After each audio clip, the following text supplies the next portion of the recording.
The call came in at 10:07 p.m. on June 7th, 2021. A man's voice, frantic, barely coherent. He said he'd found them, his wife and son, out by the dog kennels on their property in Islandton, South Carolina.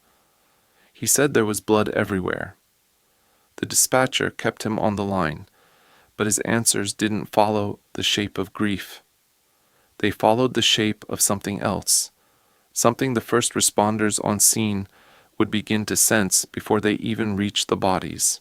Maggie Murdaugh, 52, was found near the feed room of the kennel.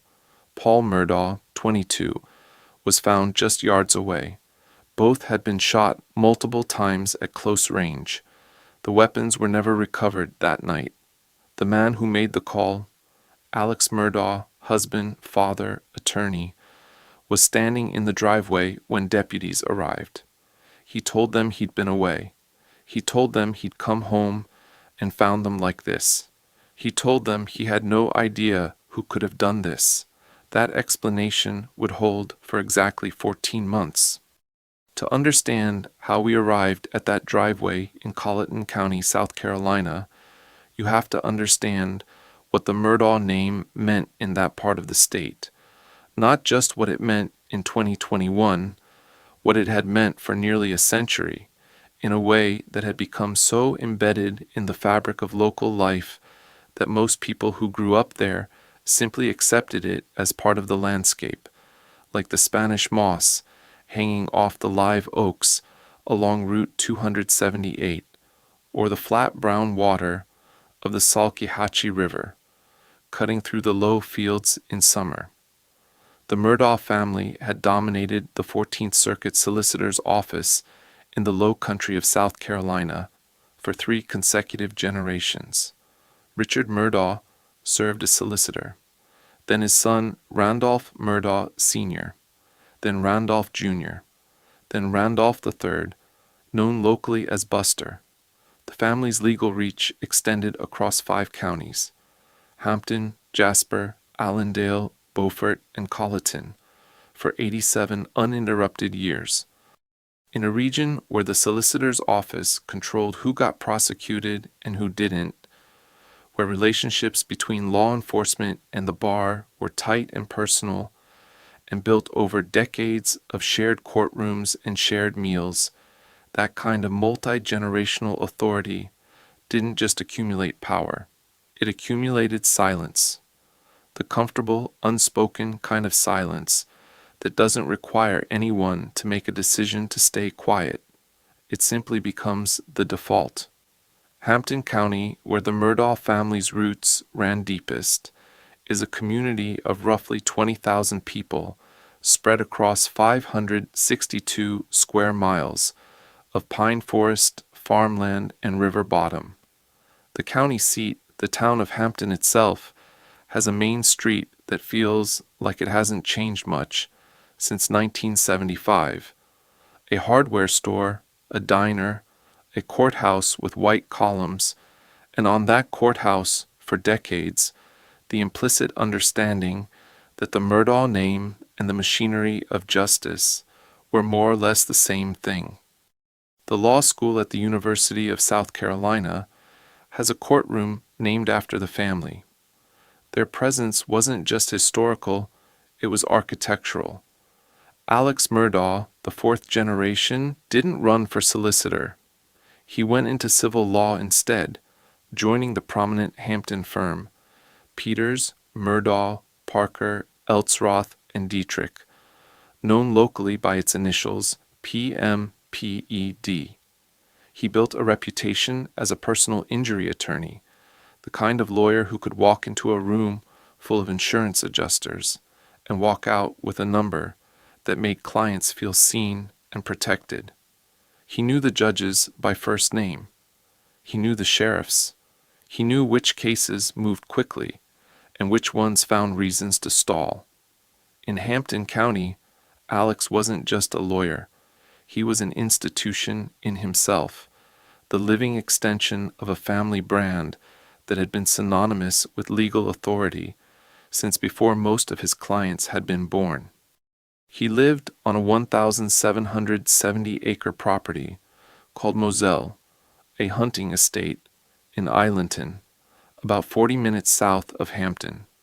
The property had multiple structures: a main house, a guest cottage, a boat shed, ponds stocked for fishing, fields managed for deer and turkey, and, at the far end of a gravel path that wound past the main house, a set of dog kennels where the family kept their hunting dogs.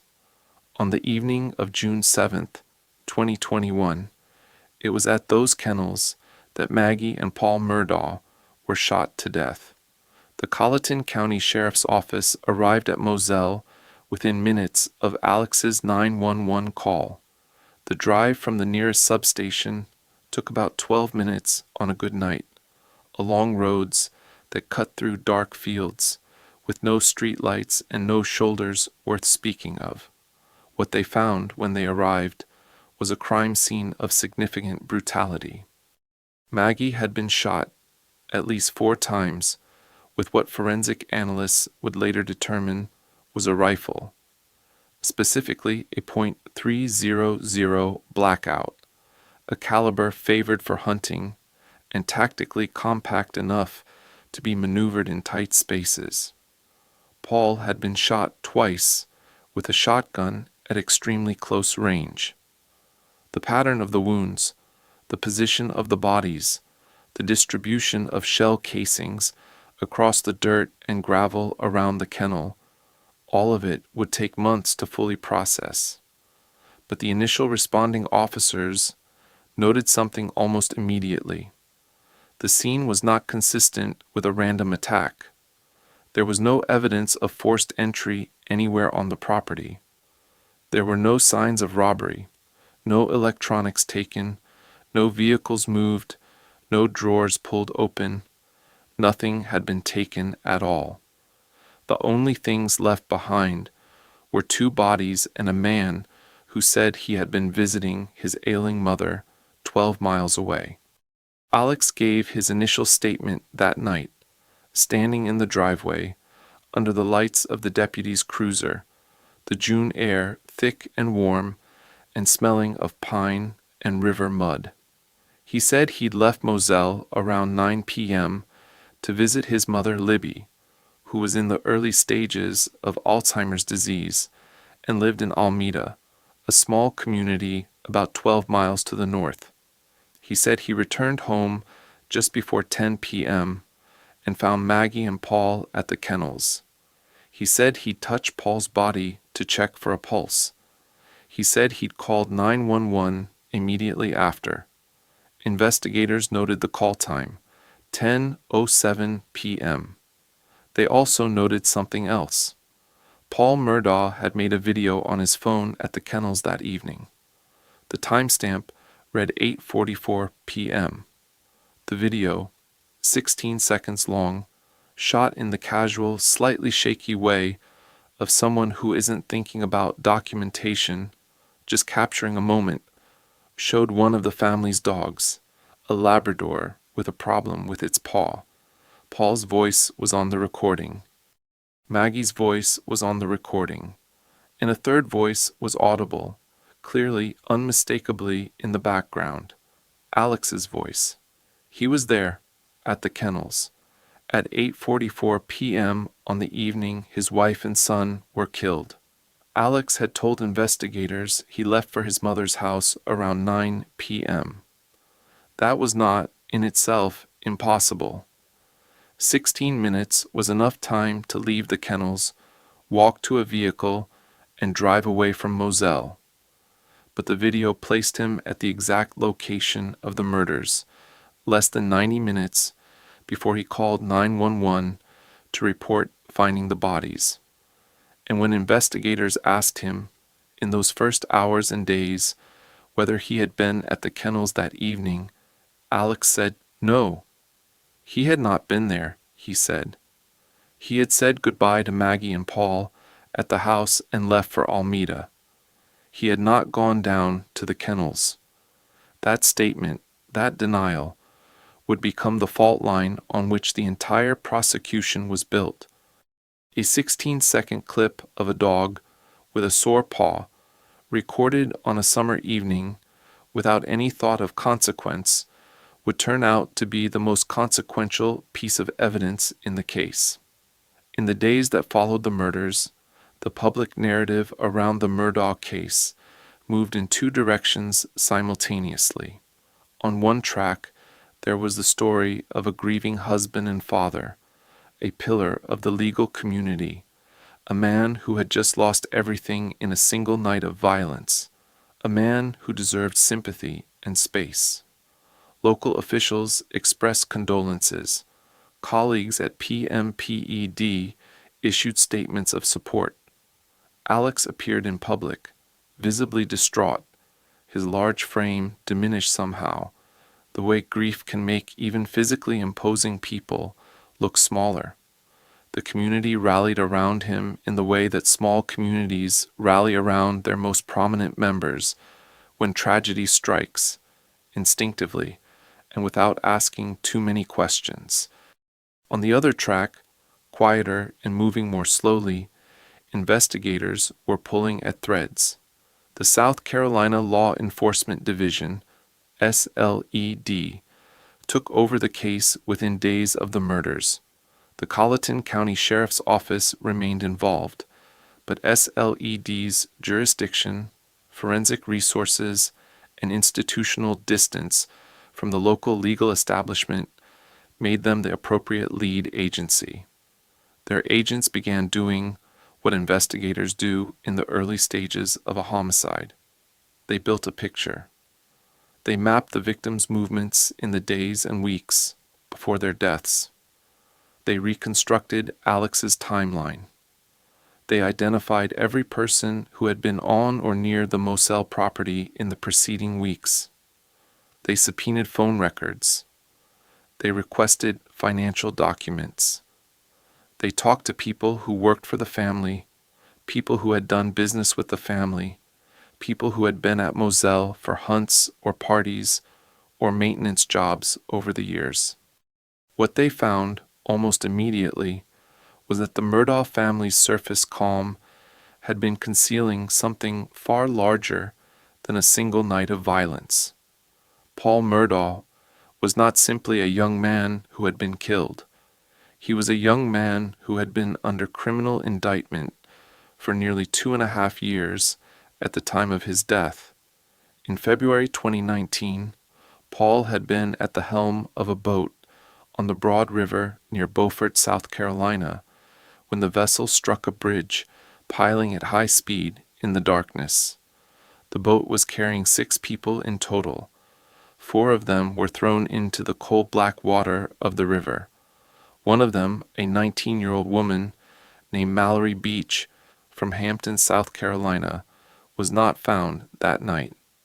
Search teams worked the river for 7 days. Her body was recovered miles downstream on February 26, 2019, carried by the current into the marshes that spread out from the river's lower reaches. She had drowned. Paul Murdaugh, who witnesses alleged had been visibly intoxicated before the boat left the dock that evening, was charged with 3 felony counts, including boating under the influence causing death. The case had not quietly gone away. The Beach family had filed a civil wrongful death lawsuit against multiple parties, including the Murdaugh family, alleging that alcohol had been purchased for Paul by people who knew he was underage. Depositions were being taken through 2020 and into 2021. And in those depositions, attorneys for the Beach family were beginning to ask questions that went beyond the night of the crash. Questions about the Murdaugh family's finances, about how settlement funds moved through Alex's accounts, about payments and disbursements and client funds that didn't seem to match what clients had been told they were receiving. That civil investigation was scheduled to deepen significantly in the weeks following June 7th, 2021.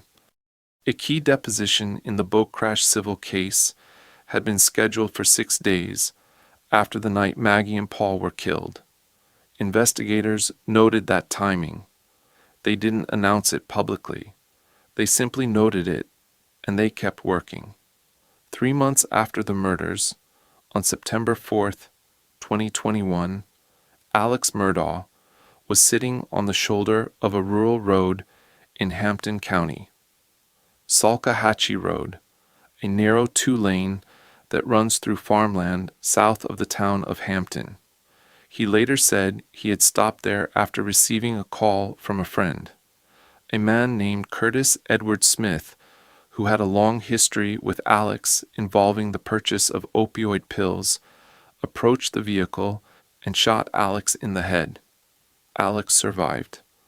The wound was superficial, a graze along the right side of his skull that bled dramatically, but caused no lasting neurological damage. He was airlifted to a hospital in Augusta, Georgia, and was discharged within days.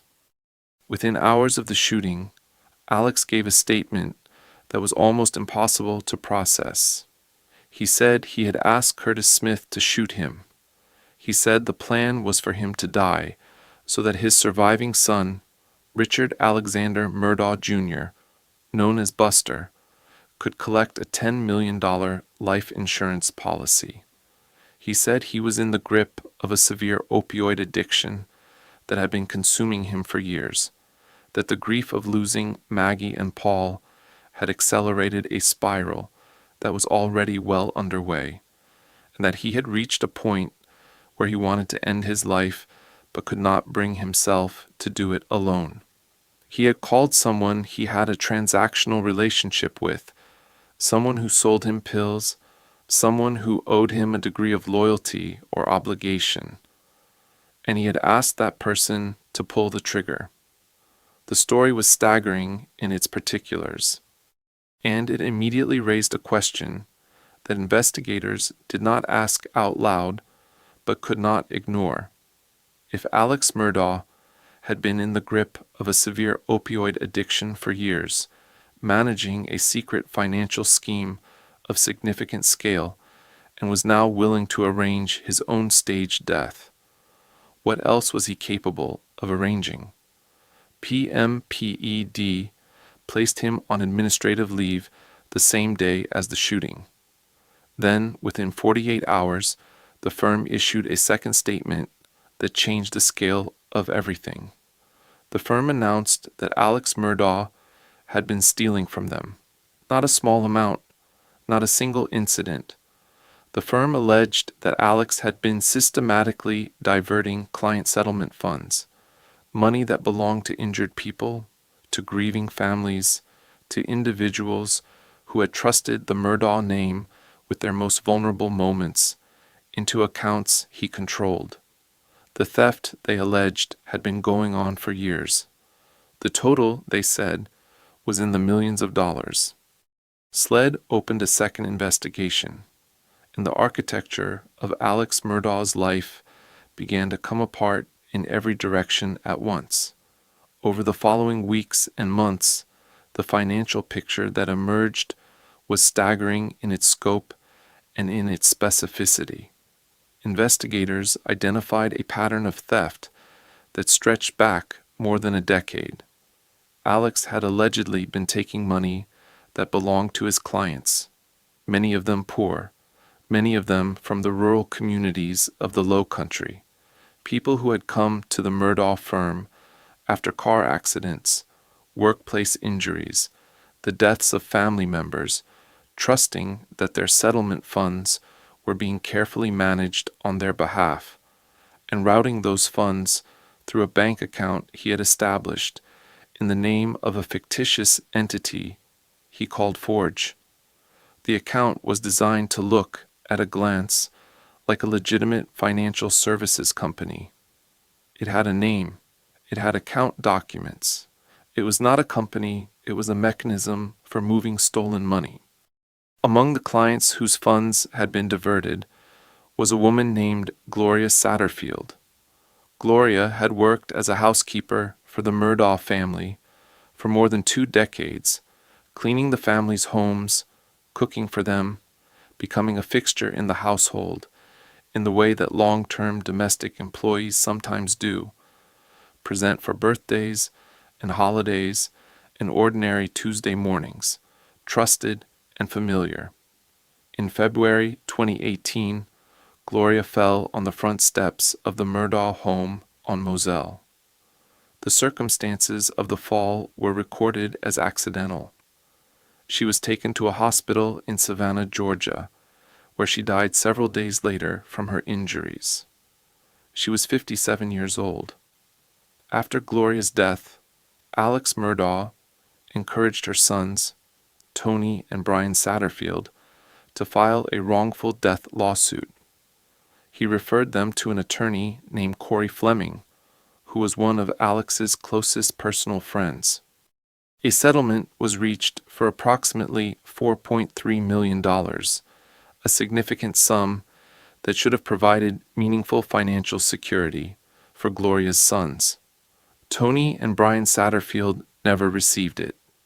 According to investigators, Alex had allegedly diverted the settlement funds through the Forge account.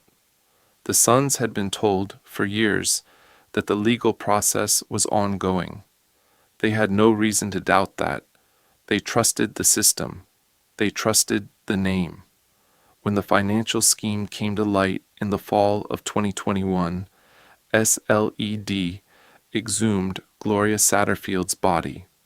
The cause of her death was re-examined by forensic pathologists. No definitive evidence of foul play was publicly confirmed as a result of that examination.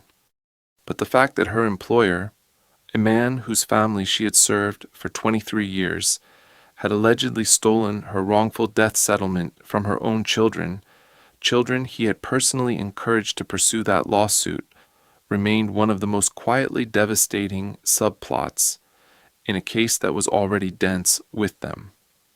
By the end of 2021, Alex Murdaugh had been charged with multiple counts of fraud, theft, money laundering, and related financial crimes.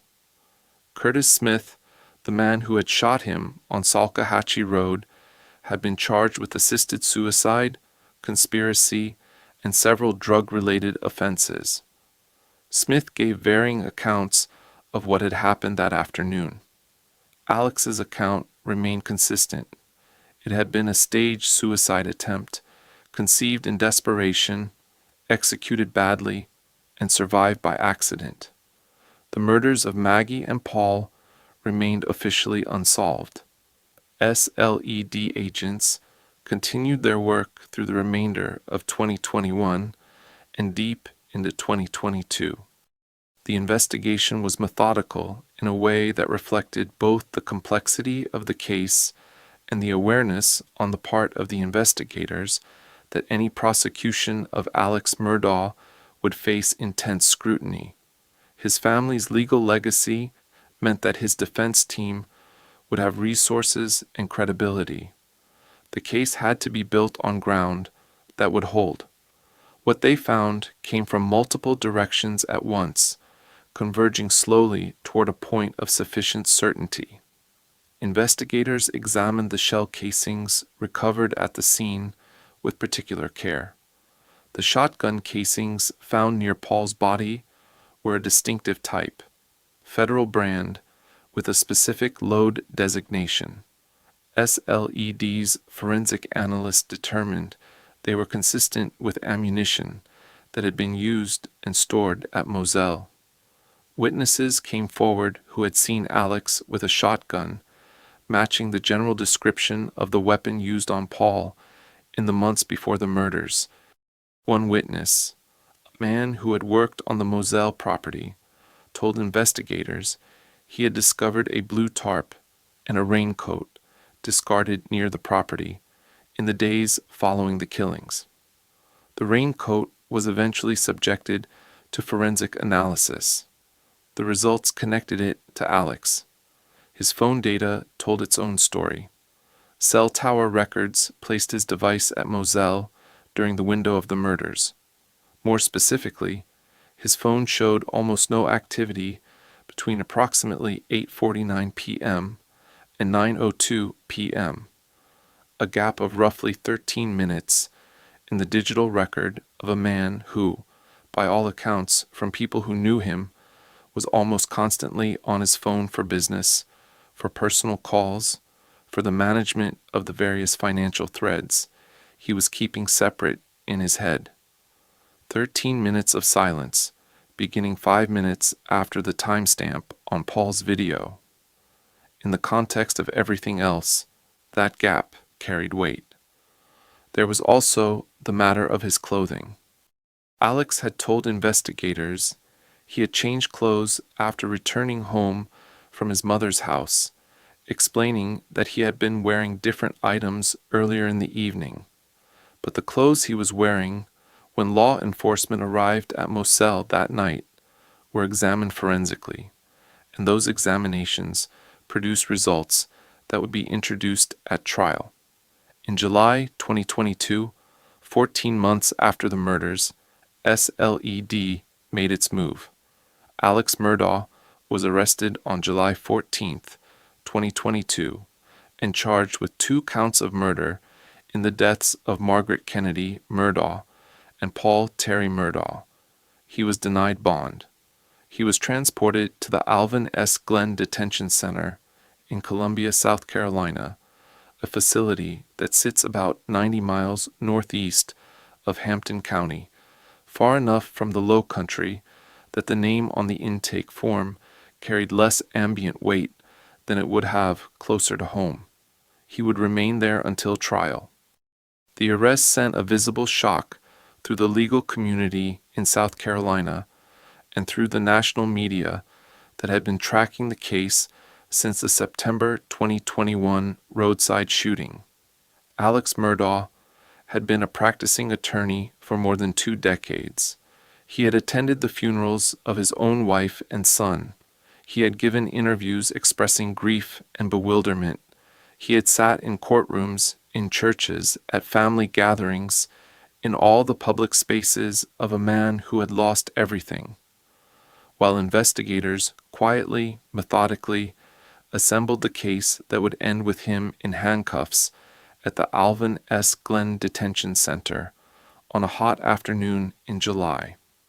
His legal team, led by veteran South Carolina attorneys Dick Harpootlian and Jim Griffin, both experienced in high-profile criminal defense, immediately signaled that they would contest the charges vigorously. They argued that the state's case was circumstantial.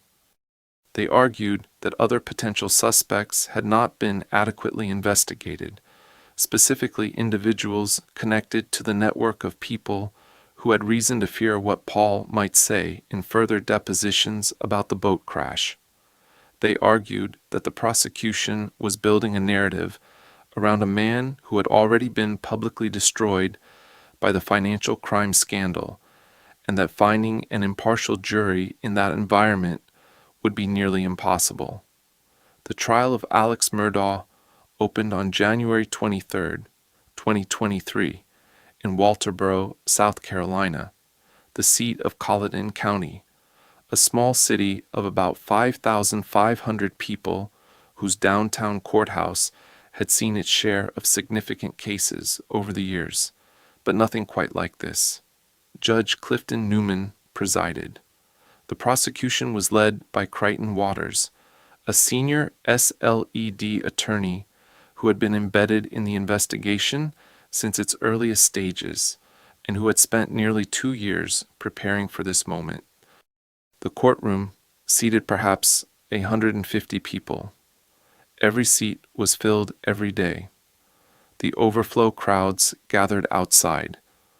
The trial was live-streamed and viewership figures reached into the hundreds of thousands on the days of key testimony. It became one of the most watched criminal proceedings in recent American history, not because of its legal complexity, but because of what it represented. A family that had wielded institutional power for nearly a century. A man who had built his entire identity around the law and around the idea of justice, sitting at the defendant's table, accused of shooting his own wife and son to death in the dark beside a kennel on a June evening. The prosecution's case was built on 4 pillars. The 8:44 p.m. video, which placed Alex at the scene. The cell tower data and phone activity gap, which corroborated the timeline. The forensic evidence connecting him to the weapons and the clothing. And the motive, the civil depositions in the boat crash case, the financial fraud that was about to be exposed, the desperate need for time that a man drowning in stolen money and mounting legal exposure would have had in the first week of June 2021. Creighton Waters presented each of these elements with the deliberate pacing of someone who understood that the jury needed to feel the weight accumulate, not be hit with it all at once. He called forensic analysts who explained the shell casing evidence in plain language. He called cellphone experts who walked through the tower data with maps and timestamps. He called witnesses who had been at Moselle, who had worked for the family, who had known Alex for years, and who described, carefully and sometimes painfully, the things they had seen and heard that didn't fit the picture of a grieving father. The defense countered at every turn. Harpootlian and Griffin were skilled cross-examiners, and they used their time effectively, pressing forensic witnesses on the limits of their conclusions, challenging the cell data interpretation, raising the specter of unknown third parties who might have had reasons to silence Paul before further depositions could occur. They pointed to the boat crash case, to the network of people who had been implicated or threatened by what Paul might testify to, and they argued that the investigation had been too narrowly focused from the beginning, that SLED had decided Alex was guilty and built backward from that conclusion. The testimony that drew the most attention and that would ultimately prove most damaging came from Alex Murdaugh himself. He took the stand in his own defense. It was a decision that his attorneys had clearly weighed carefully, and it carried the kind of risk that defense lawyers spend careers trying to avoid. But the central problem of the case, the 8:44 p.m. video and Alex's denial that he had been at the kennels that evening, required some form of explanation, and the only person who could provide that explanation was Alex. He testified for parts of 2 days. He spoke about his addiction, about the opioid pills he had been taking in quantities that, by the time of the murders, had reached staggering levels. He described consuming up to 60 pills a day at his peak, a number that, if accurate, would have produced a state of near constant pharmacological alteration. He spoke about his grief, about what it meant to lose Maggie and Paul, about the years of their marriage, and his memories of Paul as a child. He was articulate. He was, at moments, emotionally affecting in the way that a man who has spent decades in courtrooms knows how to be. And then Creighton Waters stood up to cross-examine him. Waters moved directly to the video. He played it in the courtroom, 16 seconds, the sound of dogs, Paul's voice, Maggie's voice, and in the background, clear and unhurried, Alex's voice. He asked Alex to identify the voice in the recording, and Alex Murdaugh, on the witness stand, under oath, acknowledged for the first time publicly that the voice was his. He had been at the kennels. He admitted it.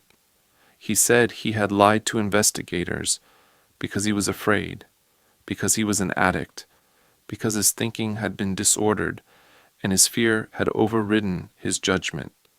He said that after 14 months of telling law enforcement he had not been at the kennels that evening, he was now telling the truth.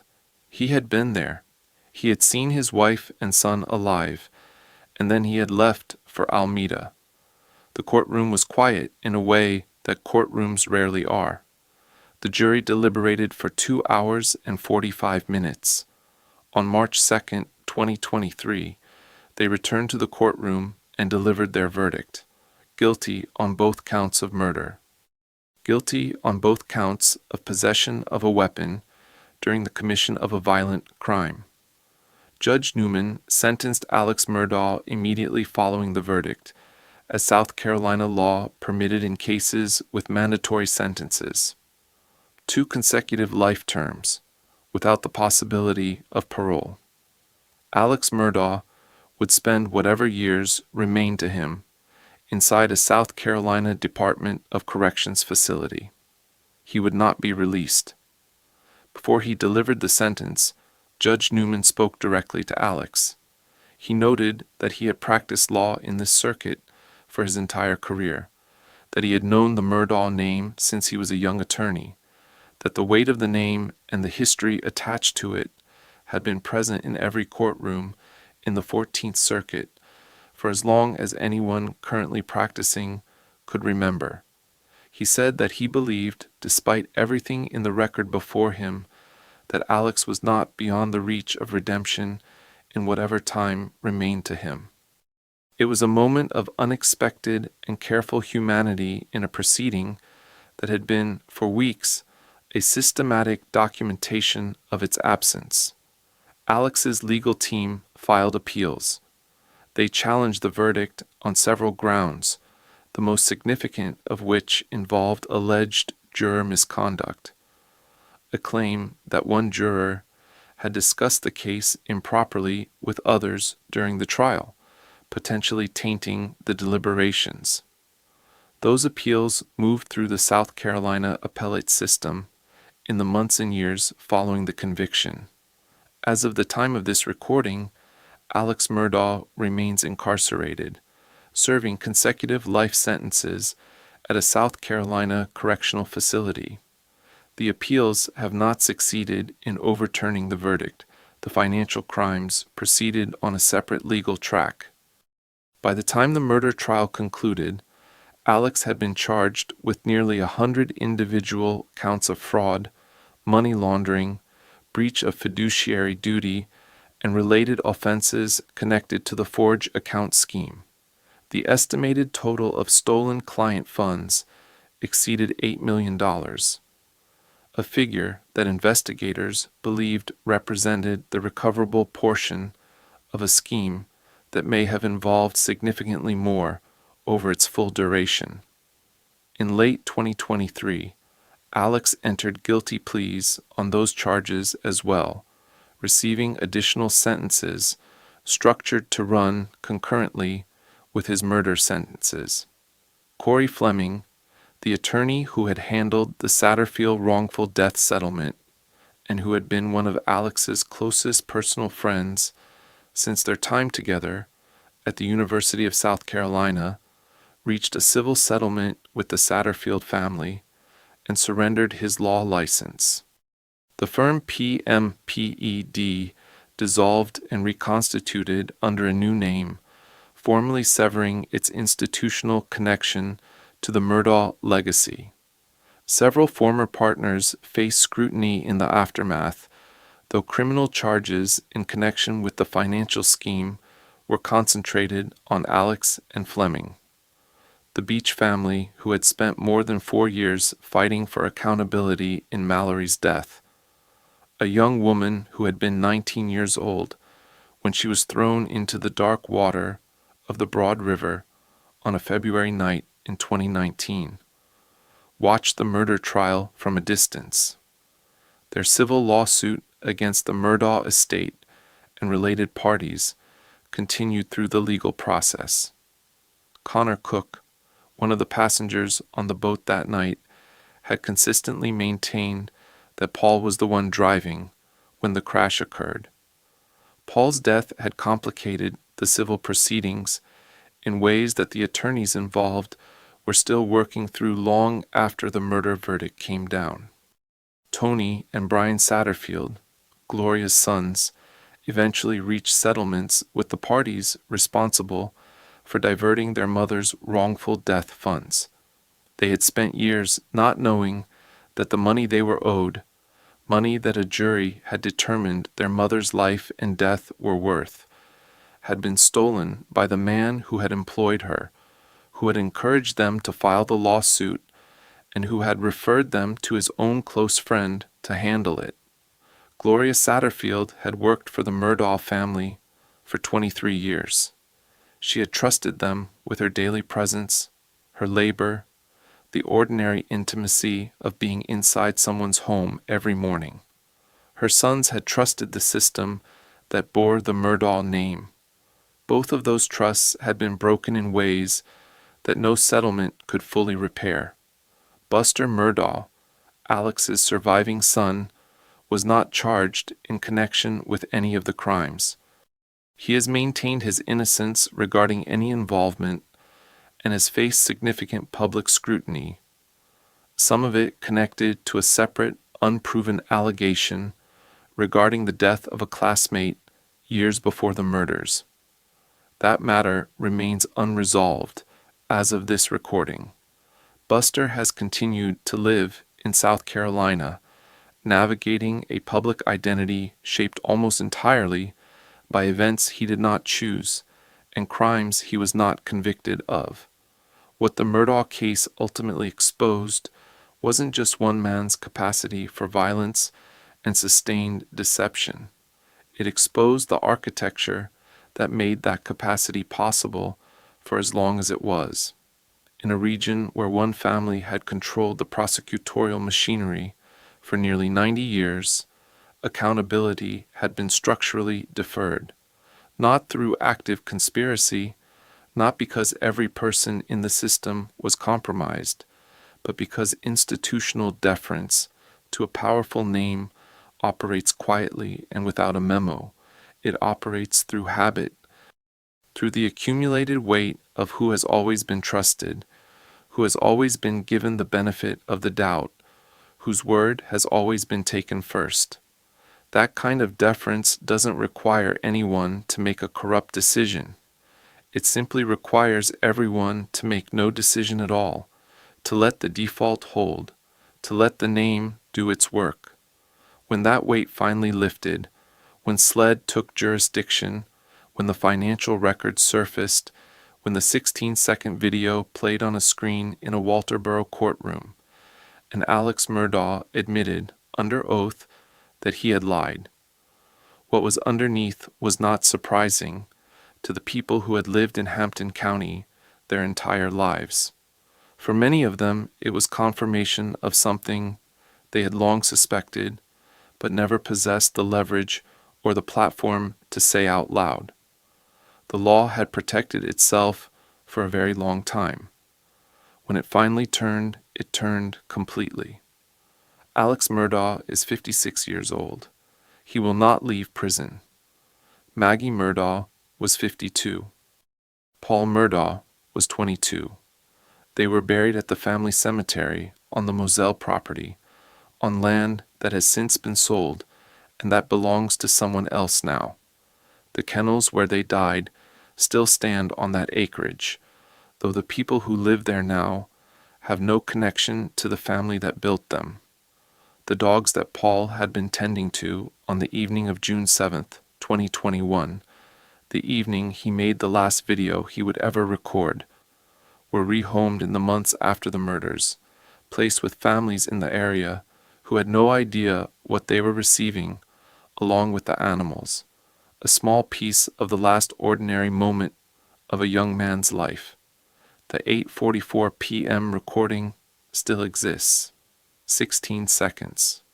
A dog with a sore paw, held up for inspection in the fading light of a South Carolina summer evening. A young man's voice, easy and unhurried. The voice of someone who has no idea that this is the last footage that will ever exist of him alive. And in the background, barely distinguishable until you know to listen for it, the voice of the man who would be convicted of killing him. If this case raised questions for you about how power insulates itself from accountability and how long that insulation can hold before something finally breaks through it, there is another case on this channel that follows a different kind of institutional failure, one that took investigators nearly as long to unravel, and that ended in a courtroom moment just as quietly devastating as this one. It's waiting for you next, and if you want to be here when we go deeper on cases like this one, subscribing to the channel is how you make sure you don't miss it.